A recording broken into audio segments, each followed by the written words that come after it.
Paul, what year did you... I'm right behind you. Where did you move to L.A. from? Philadelphia, Pennsylvania. What year did you come here? 1994. Now, I remember seeing you in a very early days stand-up show at the Onyx Cafe on Vermont, which is no longer there. Yes. And it was really early days, and I'd never seen you before. Also, it was the first time I ever saw Sarah Silverman. Sure. I think it might have been Tenacious D's first show they ever did was there. I think their first show was at Al's Bar. Oh, really? I talked to Jack about this, and he goes, that might have been our first or second show, but he wasn't sure. Second. All right. But I got to say, I remember two things about you. I remember, okay, this guy's really funny, and I liked your style, and you had a great vocabulary and a great command of the English language, but also your suit, rumpled. You had a rumpled suit. And then I was like, that's the guy with the rumpled suit, but now you've become this like exquisitely dressed gentleman. And I love that about you. I think I just could not afford to have things not rumpled in those days. I think that was like all of us back then. Yeah. Yes. Yeah. See, when I first saw you, suit smooth as silk. I thought, could be a little funnier. Sure. So I don't know if that was Still true. I don't know. I thought I'd invert the dichotomy. I guess is what I was doing. Are you still doing that speakeasy show? No. I resigned from that. I did it for a while, and I enjoyed doing it for a while. It was an interview series, and I interviewed Dan on it, and we had a lovely chat. It's still available. You can still find it on YouTube. But I did it for a while, and then it just became another thing to schedule in my life, and the returns were diminishing. It was because we would shoot them 4 at a time. Yeah. And so, like, the first couple interviews, like, this is fun. This is great. Then Mark Maron came in. And you walked away from that one, and you were like, what am I doing?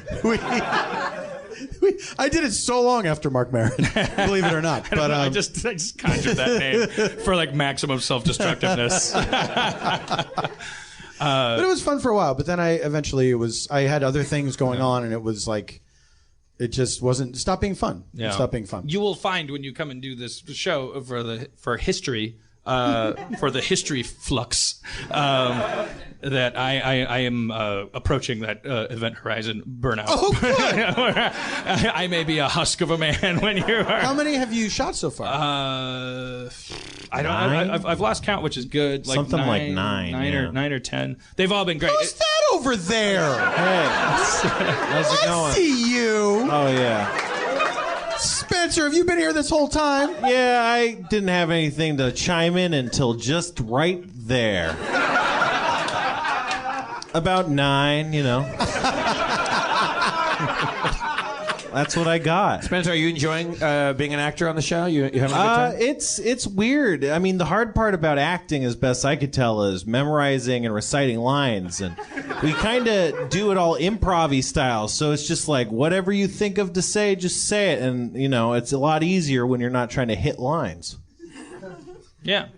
And by the way, I know it gets frustrating when I come in and I go, that script is done, we'll throw it out, we're going to improvise the stuff. But then when you did a whole scene, he did like, what, an hour and a half, 2 hours of straight improv with Nick Kroll. Just two, so it's like it was, Kroll, I'm not spoiling anything, Kroll plays Sigmund Freud. And he psychoanalyzed Spencer for 2 hours. It was all one take. But not... And Spencer just answered honestly. I was like the perfect actor. Like you were acting perfectly. And then Steve Levy came in and played himself, and he did it perfectly too. But we're not going to do 2-hour takes, right? No. Are we allowed to know who Paul's going to portray? Yeah. Well, yeah. Unless you have some reason to not. I'm cool with this. I'm cool with it being out there. I like teasing it. I believe you're going to play Edgar Allan Poe. That's correct. Yeah. A lot of Poe fans.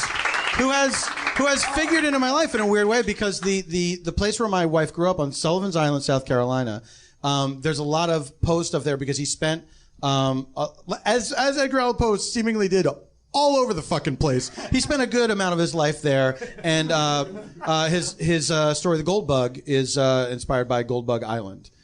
there in South Carolina. What happens in the gold bug? I have no idea. I remember the gold bug from the Richard Scarry novels. Who's a children's author, and this is no. Is it Scary or Scary? I never knew how to pronounce his Scary. name. Oh, I always said Scary. Because he's got the 2 R's. Oh, is this another had Bernstein kids- Bears? Either way, terrifying. Either way, it's terrifying. There's a kids show and they said scary, so I think it's scary. Oh, you're gonna trust LeVar Burton? Yeah. How's that working out for you?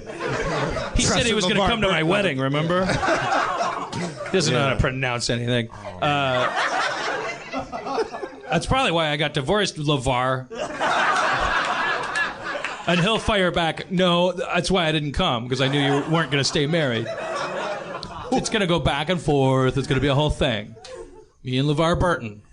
And then it's like you have to go back through the tweets to see where it started, like Right. who was the first one Yeah. to say something. And it's like, it all starts with him going like, hey, I know you don't respond to positive shit, so fuck off. Do you have children? No. Yeah. That sounds Nothing- like, nothing that sounds against like, him. That sounds like you don't want to. Nothing children. against him. No, I don't think we do. Yeah? I don't think we do. Not looking for it. No. Here's I think something we're against okay. children. Too many of them. There's plenty to go around. they can be as offended as they want of that. Do you think children themselves would be offended? Yeah. Like, hey, we're children. Well, who would be? Like 2 people who had kids and they're like, Oh, yes. they're listening with That's the kid. who would be And they go offended. like, not have children. And they'll go, hey, we had kids. It's like, well, yeah, more food for him. More food for him. Somebody's got to stop. The hardest part of being a parent is going to where the child food is kept, and there's like all these other children, and it's like, how are we gonna get in there? Because they're just like the kids are like spin over the trough, and they're just like, rah, rah, rah, rah. And then a kid falls in, red light goes on, everyone out. We got an Augustus Gloop situation here.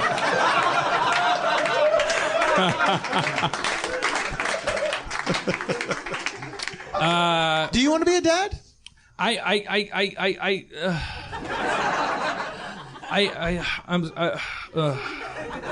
I'm so old now anyway. Like who cares? You know, like I don't know. I used to think like the second half of a full life would involve having kids, and but like I'm now post divorce. I'm like sort of I figure I made mistakes that affected other people's lives by making assumptions about what I was supposed to do, what I wanted to do. It's sexual.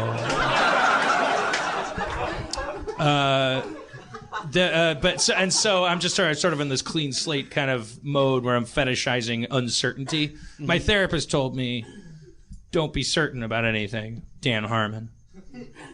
Ooh, it's very formal. Yeah. 'Cause she said, I in particular have a problem with certainty. Well, who doesn't? I mean, I Sherlock Holmes. Like you. That's a good man. You fucking nailed it. Look, asked and answered. Moving on. Mr. Rourke. The car in Knight Rider. Kit.